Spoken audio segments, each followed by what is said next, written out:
ప్రజల కోసమే బ్రతికిన మనిషి. మండుటి ఎండను సైతం లెక్క చేయకుండా పాదయాత్ర చేశాడు. ప్రజల గుండె చప్పుడు విన్నాడు. ప్రజలకు ఏమి అవసరమో అది కనుక్కున్నాడు. తర్వాత ప్రజలు ఆదరిస్తే ముఖ్యమంత్రి అయ్యాడు. ఆయన చేయాలనుకున్న మేలంతా కసితీర రాజశేఖర్ రెడ్డి గారు ప్రతి ఒక్కరికి పథకాలు అందాలి అన్న ఉద్దేశంతో ఏ పథకం రూపొందించినా అది అద్భుతంగా అమలు చేసి చూపాడు. ఈరోజు రాజశేఖర్ రెడ్డి గారి లాంటి నాయకుడు మళ్ళీ ఉన్నాడా అని వెతికితే ఎక్కడా కనిపించడం లేదు. భూతద్దం పెట్టుకొని వెతికినా రాజశేఖర్ రెడ్డి గారి లాంటి నాయకుడు మళ్ళీ కనిపించటం లేదు. రాజశేఖర్ రెడ్డి గారి వారసులమని చెప్పుకుంటున్న వాళ్ళు కేవలం ఒక పాదయాత్ర చేసేసి అధికారంలోకి వచ్చేసి గొప్ప గొప్ప మేడలు మిద్దెలు కట్టుకొని ప్యాలెస్లో బ్రతుకుతూ ఒక బటన్ నొక్కితే చాలు మేము ముఖ్యమంత్రి అయిపోతాము మళ్ళీ అని విశ్వసించే వాళ్ళు రాజశేఖర్ రెడ్డి గారి వారసుడు కాలేరు. రాజశేఖర్ రెడ్డి గారి ఐడియాలజీ, రాజశేఖర్ రెడ్డి గారి ఆశయాలు ఏమిటి అని తెలిసి నడుచుకున్న వాళ్ళే నిజమైన రాజశేఖర్ రెడ్డి గారి వారసులు. కాంగ్రెస్ పార్టీ నాయకులు, కార్యకర్తలు మీ అందరూ కాంగ్రెస్ పార్టీని బలపరచడము అంటే దానికి అర్థం రాజశేఖర్ రెడ్డి గారి ఆశయాలను మళ్ళీ నిలబెట్టడం. ఇది సులువైన పని కాదు. రాజశేఖర్ రెడ్డి గారు సులువుగా ముఖ్యమంత్రి కాలేదు. ముఖ్యమంత్రి అయిన తర్వాత కూడా రాజశేఖర్ రెడ్డి గారు కష్టపడుతూనే ఉన్నారు. ఎందుకంటే ఏ రోజు రాజశేఖర్ రెడ్డి గారు నేను ముఖ్యమంత్రి అయ్యాను కదా అని ఊపిరి తీసుకొని మళ్ళీ ప్రజలకు కనిపించకుండా పోలేదు. ఈ మధ్య నాయకుల్లాగా ఒకసారి ముఖ్యమంత్రి అయిపోయిన తర్వాత సొంత పార్టీ కాడర్ కాదు కదా, సొంత పార్టీ నాయకులకే, ఎంపీలకు, ఎమ్మెల్యేలకు, మంత్రులకే అందుబాటులో లేకుండా ఉండని నాయకులను చూసాం. కానీ రాజశేఖర్ రెడ్డి గారి లాగా నిరంతరం ప్రజల మధ్యనే గడపాలి అనుకునే నాయకుడిని మళ్ళీ ఎప్పుడు చూస్తాము? రాజశేఖర్ రెడ్డి గారు రచ్చబండకని బయలుదేరారు. ఒక్కసారి ఆలోచన చేయండి. ముఖ్యమంత్రి అయ్యారు, రెండోసారి ముఖ్యమంత్రి అయిన తర్వాత రచ్చబండ ఆలోచన చేశాడు రాజశేఖర్ రెడ్డి గారు. ఏ ముఖ్యమంత్రి ఆలోచన చేశాడు? ఎలక్షన్ అయిపోయిన తర్వాత, పదవి వచ్చిన తర్వాత, ముఖ్యమంత్రి అయిన తర్వాత మళ్ళీ ప్రజల దగ్గరికి వెళ్ళాలి అని ఆలోచన వచ్చింది అంటే రాజశేఖర్ రెడ్డి గారికి ఎందుకు వచ్చింది? ఎందుకంటే నా పథకాలన్నీ ప్రజలకు అమలవుతున్నాయా లేదా నేను చూడాలి, నేను కనుక్కోవాలి, ఇంకా ఎవరికైనా ఏ పథకమైనా అందకపోతే అవి అందించాలి అని ఉరుక్కుంటూ వెళ్ళి కదా రాజశేఖర్ రెడ్డి గారు రచ్చబండకని వెళ్ళి కదా చనిపోయారు. అలా కదా నాయకులు ఉండాలి. రాజశేఖర్ రెడ్డి గారికి ఇన్ని పథకాలు, ఆరోగ్యశ్రీ, ఫీజు రీయింబర్స్మెంట్, ఇలాంటివన్నీ ఇన్ని గొప్ప గొప్ప ఆలోచనలు వచ్చాయి అంటే ఎలా వచ్చాయి? ఎందుకంటే ఆయన ప్రజల మనిషి కాబట్టి వచ్చాయి. ప్రజల మనిషిగా రాజశేఖర్ రెడ్డి గారు కాంగ్రెస్ పార్టీలో ముఖ్యమంత్రి అయిన తర్వాత కాంగ్రెస్ పార్టీ ఆలోచన కూడా అదే కాబట్టే రాజశేఖర్ రెడ్డి గారు రుణమాఫీ లాంటివి ఎన్నో చేయగలిగారు. ఎందుకంటే రుణమాఫీ అన్నది కాంగ్రెస్ పార్టీ అధికారంలో ఉండగా కేంద్రంలో అమలు చేస్తే ప్రతి రాష్ట్రంలోనూ రుణమాఫీ జరిగింది. అది రాజశేఖర్ రెడ్డి గారు ఆంధ్ర రాష్ట్రంలో కూడా అమలు చేయగలిగారు. ఎందుకంటే అధికారంలో కేంద్రంలో ఉన్నది కాంగ్రెస్ పార్టీ కాబట్టి. నేను చెప్పాలనుకున్నది ఏమిటంటే కాంగ్రెస్ పార్టీ ఐడియాలజీ, రాజశేఖర్ రెడ్డి గారి ఐడియాలజీ భిన్నంగా ఉన్నాయి. ఈరోజు మనం చూస్తున్న అన్ని పార్టీల ఐడియాలజీ కంటే, వాళ్ళు చేస్తున్న పని తీరు కంటే చాలా భిన్నం Congress party ideology, Congress party పనితీరు. అది మళ్ళీ రావాలి. సమాజానికి అది అవసరం. ఇది వస్తేనే మన దేశంలో ప్రజాస్వామ్యం మళ్ళీ ఇలాగే వర్ధిల్లాలి. ప్రజాస్వామ్యం ఇంకా రాజ్యాంగమైన ప్రజాస్వామ్యమైనా ఇంకా బ్రతికే ఉండాలి అంటే దీనికి కాంగ్రెస్ పార్టీ అవసరం. ఈరోజు రాహుల్ గాంధీ ప్రధానమంత్రి కావడం అన్నది భారతదేశానికి ఒక అవసరం. అదే రాజశేఖర్ రెడ్డి గారు ఎప్పుడో రాజశేఖర్ రెడ్డి గారి బ్రతుకుండంగా ఎన్నో సంవత్సరాల క్రితమే రాజశేఖర్ రెడ్డి గారు రాహుల్ గాంధీ గారు ప్రధానమంత్రిని చేయాలి అని కలలు కన్నారు. అసలు ఆ రోజులో రాహుల్ గాంధీ గారికి ఇంకా రాజకీయాలలో ఓ నామాలు కూడా తెలియవు కావచ్చు. అలాంటి సమయంలోనే రాజశేఖర్ రెడ్డి గారు రాహుల్ గాంధీ మంచితనాన్ని గుర్తించి, ఆయన మంచి మనసును గుర్తించి ఈయన ప్రధానమంత్రి అయితే మన దేశానికి మేలు జరుగుతుంది అని గుర్తించి ఆ రోజుల్లోనే రాజశేఖర రెడ్డి గారు రాహుల్ గాంధీ ప్రధానమంత్రి కావాలి అని చెప్పారు. ఆ రాజశేఖర రెడ్డి గారి కళ నిజం చేయడానికే ఈరోజు రాజశేఖర రెడ్డి బిడ్డ కాంగ్రెస్ పార్టీలో ఉంది. ఇది రాజశేఖర రెడ్డి గారి చివరి కోరిక, రాహుల్ గాంధీ గారిని ప్రధానమంత్రిని చేయాలి అని. నేను కాంగ్రెస్ పార్టీలో ఉండడానికి ఇంకో కారణం కూడా ఉంది. మన రాష్ట్రం, ఆంధ్ర రాష్ట్రం ఎంతో చితికిపడి ఉన్నది. ఈ సమయంలో విభజన జరిగి మన రాష్ట్రం అతలాకుతలమైన సమయంలో ఒక రాహుల్ గాంధీ గారు ప్రధానమంత్రి అయితేనే మన రాష్ట్రం మళ్ళీ బాగుపడుతుంది అని బలంగా విశ్వసించే ఈరోజు నేను కాంగ్రెస్ పార్టీలో ఉంటున్నా. ఒకటి ఆలోచన చేయండి, నిజమే చాలా దురదృష్టం, రాజశేఖర రెడ్డి గారు చనిపోవడం చాలా దురదృష్టం. రాజశేఖర రెడ్డి గారు బ్రతికే ఉండుంటే అసలు రాష్ట్ర విభజన జరిగేదే కాదు. కానీ రాజశేఖర రెడ్డి గారు ఒక్క మనిషిగా రాష్ట్రాన్ని గట్టిగా ఒక్కటిగా పట్టుకొని నిలబడిన మనిషి. కానీ ఆ మనిషే పోయిన తర్వాత మన రాష్ట్రాన్ని ఒక్కటిగా పట్టుకునేవాడు నాయకుడు లేకనే మన రాష్ట్రం విడగొట్టాల్సిన పరిస్థితి వచ్చింది. ఎందుకంటే అప్పుడు తెలంగాణ ఉద్యమం జరుగుతుంది, ఇంకా ఎక్కువ మంది ఆ ఉద్యమంలో చనిపోకూడదు అన్న ఉద్దేశంతోనే, ఎలాగైనా సరే ఈ సమస్యను పరిష్కరించాలి అన్న ఉద్దేశంతోనే కాంగ్రెస్ పార్టీ మన రాష్ట్రాన్ని విడగొట్టాలి అన్న నిర్ణయం తీసుకుంది. అంటే దాని వెనక ఉన్న కారణం ఆంధ్ర రాష్ట్రానికి అన్యాయం చేయాలి అని కాదు, ఆంధ్ర రాష్ట్రానికి ఏ అన్యాయము జరగకూడదు అని ఆ రోజుల్లోనే అన్ని చట్టంలోనే ఆ రోజుల్లోనే ప్రతిదీ పొందుపరిచింది కాంగ్రెస్ పార్టీ. మన రాష్ట్రం, ఆంధ్ర రాష్ట్రం మళ్ళీ తిరిగి లేయాలి, మళ్ళీ బాగుపడాలి, అభివృద్ధి చెందాలి అని. ప్రత్యేక హోదా రావాలి అన్నది కాంగ్రెస్ పార్టీ చట్టంలోనే పెట్టింది. ప్రత్యేక హోదా రావడం అంటే వేల కొద్ది పరిశ్రమలు, 20,000, 30,000, 40,000 ఇలా ఎన్ని పరిశ్రమలు వచ్చునో ఇన్ని పరిశ్రమలు వస్తే మన రాష్ట్రం అభివృద్ధి చెందుతుంది. ప్రత్యేక హోదా ఉంటే అంటే నో ట్యాక్స్, అంటే ఎన్ని సబ్సిడీలు ఎన్ని రాయితీలు ఇవన్నీ ఉంటాయి కాబట్టి ఎన్నో పరిశ్రమలు, వేల కొద్ది పరిశ్రమలు వస్తాయి. దాని ద్వారా మన బిడ్డలకు ఉద్యోగాలు వస్తాయి, అభివృద్ధి చెందుతుంది మన రాష్ట్రం అనే కాంగ్రెస్ పార్టీ అదొక చట్టంలాగా చేసింది. అంతేగాదు, రాజశేఖర రెడ్డి గారు కలలు కన్నా మొదలుపెట్టిన పోలవరం ప్రాజెక్టు 36 లక్షల ఎకరాలకు నీళ్ళిచ్చే ప్రాజెక్టు, అది జాతీయ ప్రాజెక్టుగా కేంద్రమే పూర్తి బాధ్యత వహించి చేయాలి అన్నది కాంగ్రెస్ పార్టీ చట్టంలోనే పెట్టింది. అలాగే రాజధాని అయితేనేమి పూర్తి నిధులు కేంద్రమే భరించాలి, ఒక బ్రహ్మాండమైన రాజధాని కట్టాలి అని కాంగ్రెస్ పార్టీ ఆ రోజే చట్టంలో పెట్టడం జరిగింది.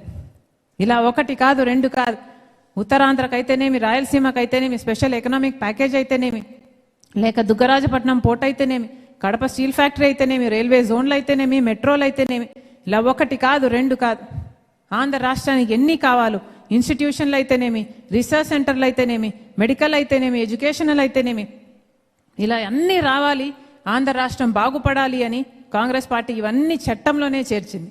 ఆ రోజుల్లో వేసిన లెక్కల్లోనే ఇవన్నీ అమలు చేయాలి అంటే 5 లక్షల కోట్ల రూపాయలు ఆంధ్ర రాష్ట్రానికి ఇచ్చిన వాళ్ళు అవుతారు, మేలు చేసిన వాళ్ళు అని ఆ రోజుల్లోనే ఒక లెక్క, ఒక అంచనా.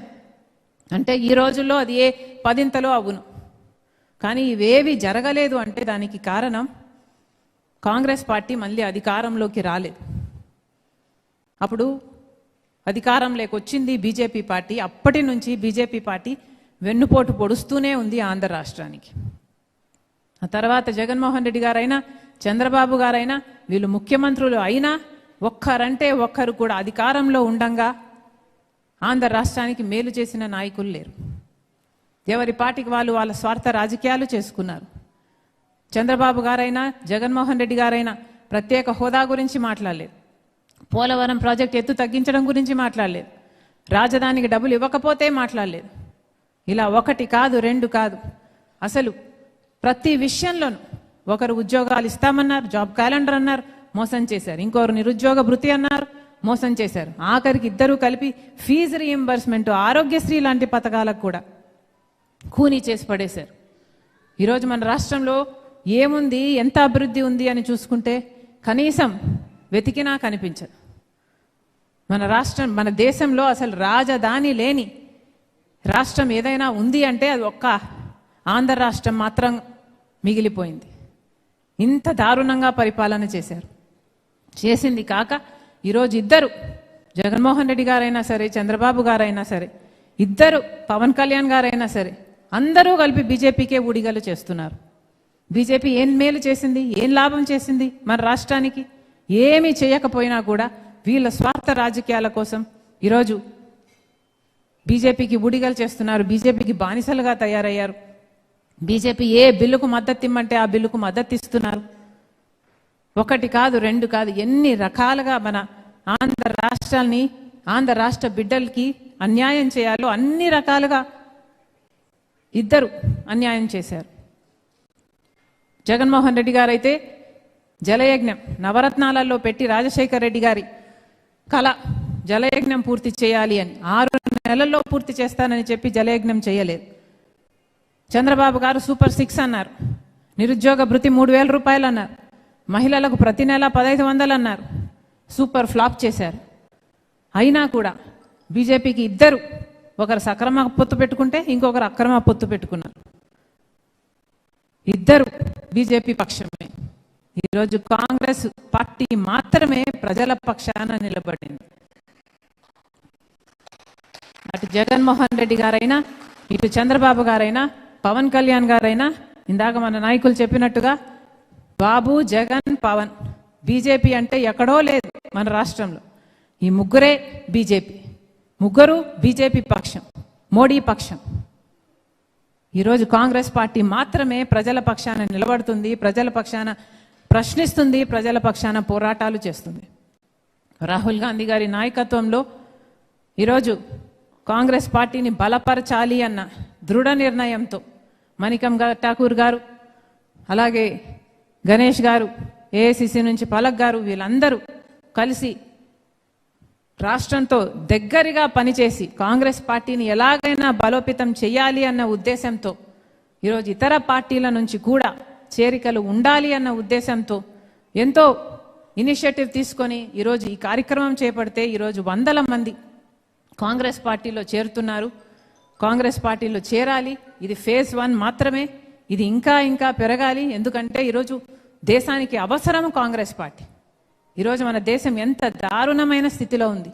పెట్రోల్, డీజిల్, ఆయిల్ అన్ని ఛార్జీలు పెరిగిపోయాయి. బంగారం కొనొద్దండి అంటున్నారు, విదేశాలకు వెళ్ళొద్దండి అంటున్నారు, బండ్లలో తిరగొద్దండి అంటున్నారు, ఇంట్లో కూర్చొని పని చేసుకోండి అంటున్నారు. దీనికి కారణం ఎవరు? దీనికి కారణం ఎవరు? పాలకులు కాదా? ఒకప్పుడు మన్మోహన్ సింగ్ గారు అధికారంలో ఉండంగా ఇలాగే పెట్రోల్, డీజిల్, ఇలా క్రూడ్ ఆయిల్ ప్రైసులు పెరిగితే మన్మోహన్ సింగ్ గారు ఈ భారం అంతా ఎండ్ కన్స్యూమర్ మీద, అంటే ప్రజల మీద పడకూడదు అన్న ఉద్దేశంతో దాన్ని, ఆ భారాన్ని 3 భాగాలుగా విభజించారు.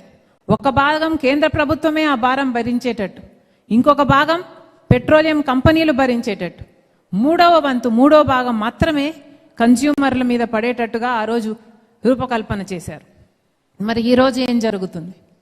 ఈరోజు ఏం జరుగుతుంది? పూర్తి భారం ప్రజల మీదనే వేసేశారు. పోనీ క్రూడ్ ఆయిల్ ప్రైజులు తగ్గినప్పుడైనా సరే ఏమైనా ప్రజలకు ఆ బెనిఫిట్ అందించారా అంటే అప్పుడు అందించలేదు. అప్పుడేమో పూర్తి లాభము ప్రభుత్వమే తీసుకుంది, ఇప్పుడేమో పూర్తి భారము ప్రజల మీదనే వేస్తున్నారు. ఇది ఎక్కడి న్యాయం అని అడుగుతున్నాం. పోనీ రాష్ట్రానికే తీసుకుందాం. ఎవరు మేలు చేశారు? చంద్రబాబు గారైనా సరే, జగన్మోహన్ రెడ్డి గారైనా సరే, మొత్తం అందరూ స్టేట్ ట్యాక్సులు కలిపితే ఆంధ్ర రాష్ట్రంలో ఉన్నంత ఛార్జీలు దేశంలో ఇక ఎక్కడా లేవంట. పెట్రోల్, డీజిల్ ధరలు కేవలం ఆంధ్ర రాష్ట్రంలో మాత్రమే హైయెస్ట్ అంట మన దేశంలో. ఎందుకంటే రాష్ట్రం అన్ని ట్యాక్సులు వేస్తుంది, అన్ని సెస్సులు వేస్తుంది. దాంతో ఆంధ్ర రాష్ట్రం మన దేశంలోనే టాప్లో ఉంది పెట్రోల్, డీజిల్ ఛార్జీలలో. ఈరోజు సిగ్గు లేకుండా ఈరోజు పొద్దున పేపర్లో చూస్తే వైసీపీ వాళ్ళు ధర్నాలు చేశారట. దేనికి ధర్నాలు చేశారంటే పెట్రోల్, డీజిల్ ఛార్జీలు పెంచారని, అదే ఆంధ్ర రాష్ట్రంలోనే హైయెస్ట్గా ఉన్నాయని ధర్నాలు చేశారట. ఒక్క చోటైనా జగన్మోహన్ రెడ్డి గారైనా, ఏ నాయకుడైనా మా ప్రభుత్వంలో కూడా మేము ఇలాగే చేశాము, మా ప్రభుత్వంలో కూడా అప్పుడు కూడా ఆంధ్ర రాష్ట్రంలోనే హైయెస్ట్ డీజిల్, పెట్రోల్ని ఒక్కడైనా నిజాయితీగా చెప్తున్నాడా? లేదు. వీళ్ళేదో పెద్ద హీరోలు అయినట్టుగా వీళ్ళు పోరాటాలు చేస్తున్నారంట.